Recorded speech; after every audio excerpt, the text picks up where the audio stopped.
I do a lot of talking about cash flow hacking, about utilizing properly designed whole life insurance as a foundational asset to enhance the efficiency in how we use our money to recapture lost opportunity cost when it comes to major capital purchases, how we manage our financing of our homes, our cars, things of this nature.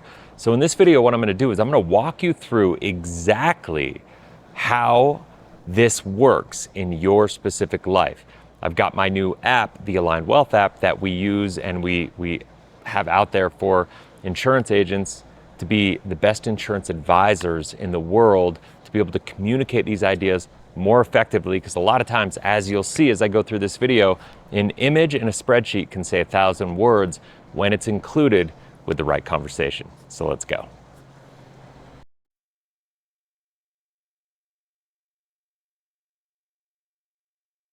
Okay, so here is the app that is going to be in real work. So I'm going to walk you through a presentation the same way that I would walk a client through a presentation to understand how to use the cash flow hacking philosophy with cars. So let's go. Before we get into it, the question that I always have to ask is, what's the best way to buy a car? Now, most people think there's only two ways. You can either pay cash or finance it, but ultimately I'm going to show you that there's a third way. The idea of paying cash is that there's no interest paid, right? But the bottom line is you deplete your savings every single time you pay cash for a car. So the idea is they want to buy a car in cash because they want to avoid the interest expense on that car. That's what Dave Ramsey would tell you to do. The other way is to finance it, right? So your savings can stay intact, but the bottom line is you're paying interest to the bank forever and kind of into perpetuity, because every time you buy a new car, you got to repeat that cycle.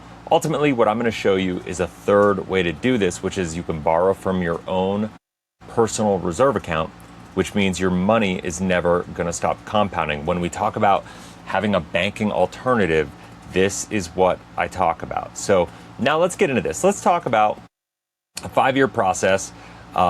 Somebody comes in here and they want to buy a car, a $60,000 car. Inflation is real. I know some cars are going to be cheaper than that. Some are going to be more expensive. But if you get with us, we can actually run these numbers for you to show your life and your numbers and what the impact on you would actually be with your specific scenario, right? I'm putting $1,000 a month in savings. Here's why I'm doing that. Because if in 5 years, it's 60 months, and you're buying a $60,000 car, if you're going to pay cash for that car, you're going to need to save $1,000 a month. So I always teach people that buying a car is all about cash flow. It's not about interest or avoiding it. We're going to get into all that as we go through here and it'll make more sense.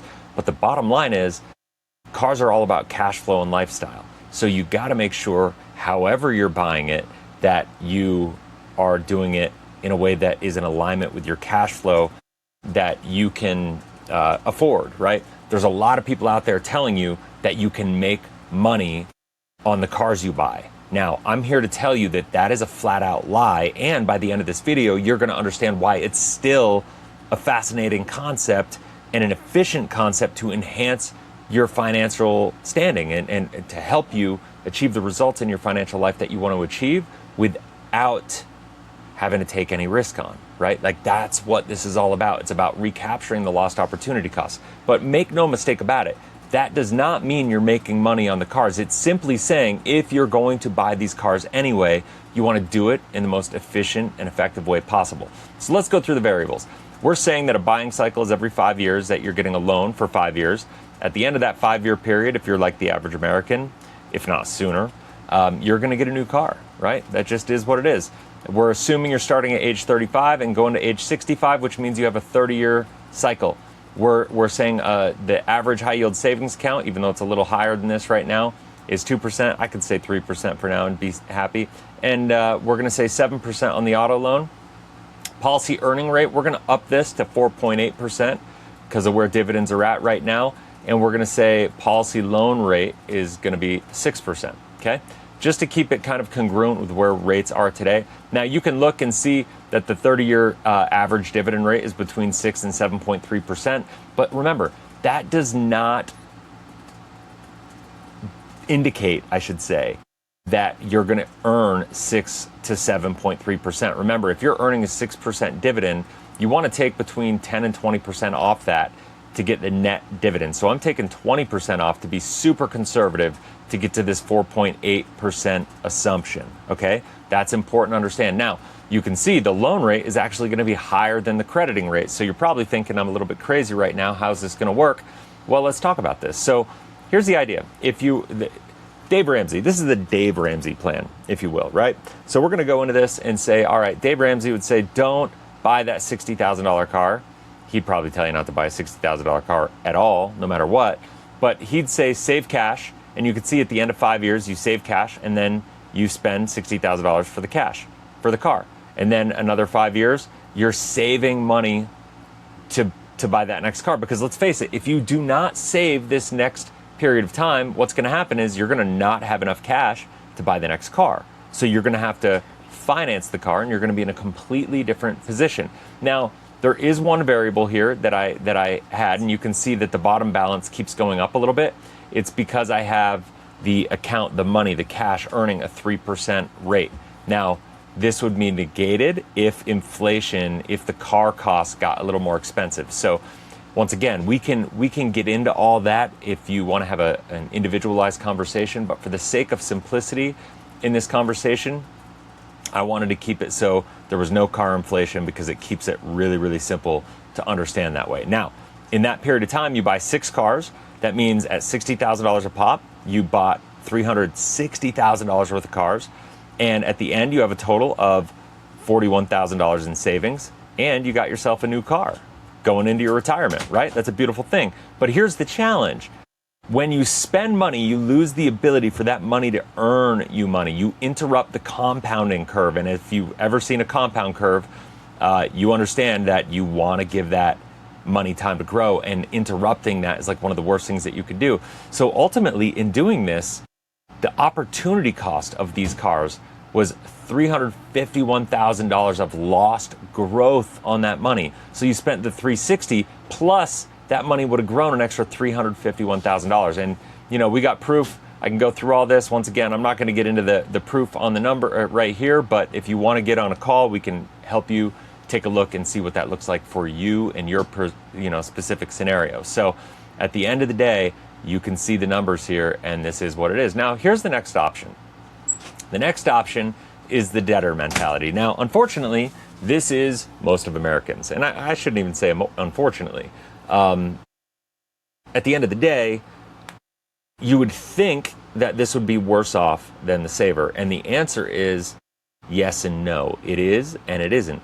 It's worse because you can see that you're in a worse financial position. So in the sense where you saved up and you delayed gratification, with the debtor, you don't delay gratification. You just go right into debt and you start making car payments, right? And ultimately, for the $60,000 loan you do, now you're going to pay this $67,000 in interest to the bank over that period of time. So you buy 6 cars, and at a 7% financing rate, that means you've spent a total of $67,000 in interest to the bank on top of the car expenses. The opportunity cost on that $67,000 turns out to be $156,000. So this is the part that makes most people's minds melt, is that being a debtor is actually more financially efficient from a long-term opportunity cost perspective than paying cash for your cars and giving up control of that money in that way. When you think about it, it's really kind of crazy. Once again, we've got the numbers here to prove it. We're going to go into all that. I'm just trying to keep this video nice and tight. You can see all this. I'll tell you what, I'll show the numbers, I'll scroll, and you can pause the video whenever you want, just to vet that, because I don't want any flack from anybody saying that. So, all right. So now let's go to the key insights. This is the key thing to understand. The question is, where do your payments go? When you look at financing a car and you look at amortized debt versus compound growth, the crazy part here is that if you pay cash for a car, or if you pay $60,000 for a car at a 7% loan rate and you're only earning 4.8%, how does this work? How can you pay 7% and only earn 4.8% and still come out ahead?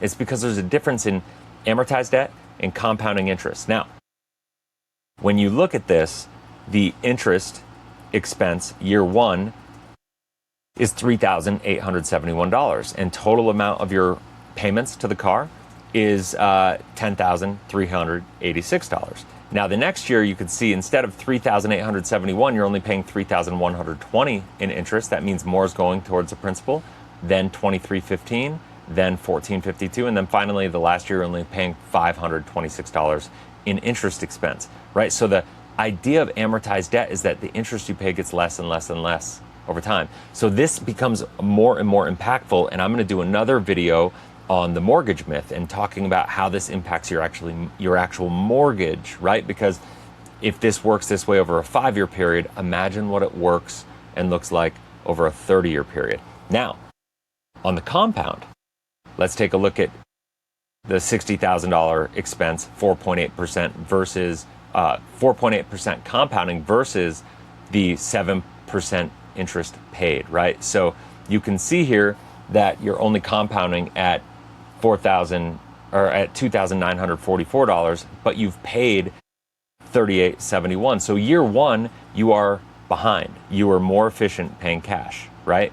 Year two, you're earning 4.8%, and it's compounding. Remember, you're earning that on a bigger number. So you've got 6,033. Now you got 691 or 6,991.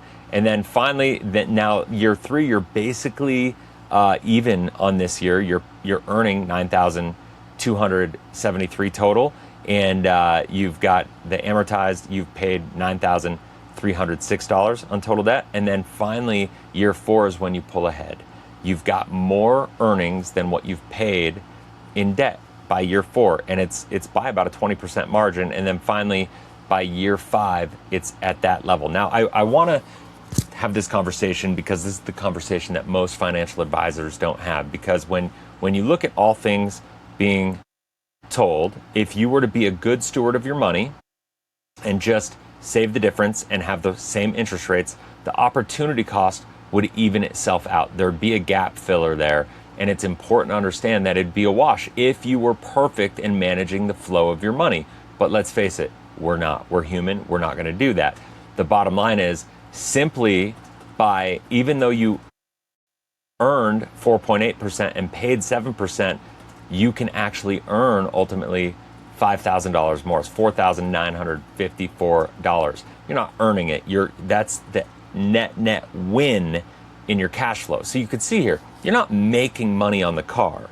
What you're doing is you're recapturing lost opportunity cost by making this go, by implementing a system that's the most efficient way to go. So let me show you how cash flow hacking works. First and foremost, you got to implement saver type behaviors. You got to fund your personal reserve, kind of like the cash buyer delayed gratification for 5 years to buy that car. Okay, that's the first step. Step two is then you borrow against it for the car, right? So you are going to borrow against your personal reserve account and buy that car with that. And then step three is you recapitalize your reserves. That's what you're going to do. And you're going to, instead of saving and making a car payment as you take to the bank, as you take that loan from your policy, you recapitalize your reserve by making the car payment back to the insurance policy, right? You're paying back the loan to the insurance company. You're going to pay them interest, and the principal and interest goes to them, and it's recapitalizing your policy as you pay that back, right? So here's the cool part. The finance buyer, your net cost is a negative $11,000. With a cash buyer, you're losing $16,238 in opportunity cost. But with the cash flow hacker, you're going to have to pay $9,598 in interest, but your cash is going to be $16,238 higher, meaning you're net ahead of $6,640. So it's pretty powerful. You are actually $17,000 ahead of what you would be if you were to go to finance and pay it with the bank. Simply because when you get done, you're going to recapture this money. Now, the question is, what does this look like? How can simply the way that we structure our life and flow our money for the way that we pay for our cars have an impact in our retirement plan, right? This is a visual on what it looks like. You can see the line of debtor starting below the zero line, and it works its way back and keeps going back. The saver is the green line, and it goes up and down, up and down, up and down, and ultimately you end up a little ahead of zero at the end, but you got a car and just a little bit of money. But because we never interrupted the compounding inside of our policy, and we used the policy to finance the cars, and we still implemented the same cash flow rules that we would have otherwise, we have an extra $765,000 at the end of that period of time. I don't know if you know this, the average American has about $257,000 at age 65 when they hit retirement in their retirement accounts. You have the ability to 3x that simply in the way that you buy your cars. And when you really look at it, it's you're going to be up to $765,000. But what the real net advantage of everything after a net gain of everything, you're going to be $354,000 ahead, right? Even after giving the saver back every dollar that they lost, right? Think about that, $354,000 ahead. So the cash flow hacker recaptured that opportunity cost by never interrupting the growth of their money, building $706,000 in net wealth. So remember, it's the behavior is going to get you extra cash, but the actual math of it means you are $354,000 ahead simply on the math. Now, this is just showing the full numbers on where you are. The final net worth test, paying cash, you're actually in a way worse position. Financing, you could be at $515,000 if you use the same cash flow strategies. But at the end of the day, the takeaway on all this is that you never want to interrupt your money, right? Never interrupt your compounding of your money. Uninterrupted compounding wins every single time. Cash buyers saw that the sawtooth pattern of going up, going down destroys compound growth. You never want to interrupt once you start saving and building an account balance up. You want to recapitalize your account. You don't want to deplete it. Nelson Nash always used to say, be a good banker, right? And then this is what I always say. When I talk to people about the fact that financial structure will beat rate of return every single time, this is what I'm talking about. So if you have any questions, my encouragement is to reach out and think about how this would work in your life and what the next conversations that you might want to have on a clarity call. We could talk about the best place for you to save money. We've got tools on that. Talk about your mortgage. I'm going to be doing videos on that. So if you haven't already, make sure you subscribe and hit the bell. And then just kind of give you an idea. This is our suite of calculators that we have to offer everybody that's in the advisory world that wants to be able to serve and show up and offer clients, a better way of understanding money. So that's it for now. Have a blessed, inspirational day. If you have any questions, any comments, leave them in the comment section below, and I'll do my best to engage with every single one. We'll talk soon.